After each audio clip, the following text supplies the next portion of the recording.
Good morning, guys. Time check 9:52. It's my second day here at the isolation facility. For our journey, this is day 6. Um, I still have fever. I still have cough. I still cannot taste or smell anything. Um, yeah, as for updates, I think those are the updates for now. I just want to say or to take this opportunity to thank our family and friends who have shown us so much love. Um, we can't thank you enough for all the help, the assistance that you've sent, just for reaching out. We look forward to get through this and have a major celebration. Like I've always said ever since last year, ever since COVID started, that we should have little celebrations for little victories because we don't know if it will be our last celebration. Now that we got hit with COVID and it will be my mom's birthday a few days from now,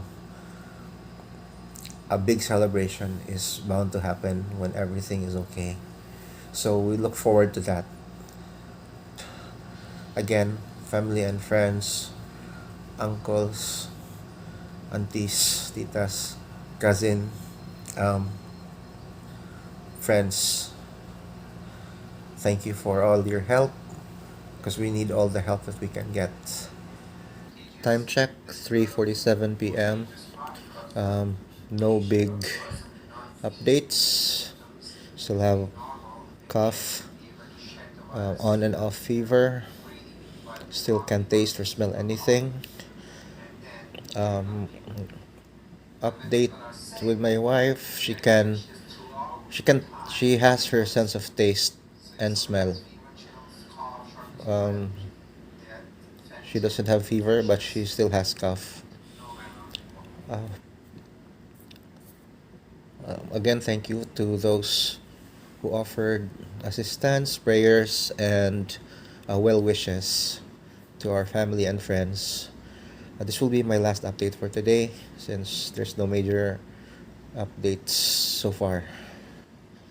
And yeah, little tired because of the cough, but my breathing is okay. And I think that's important. So, thank you guys for your prayers and see you again soon.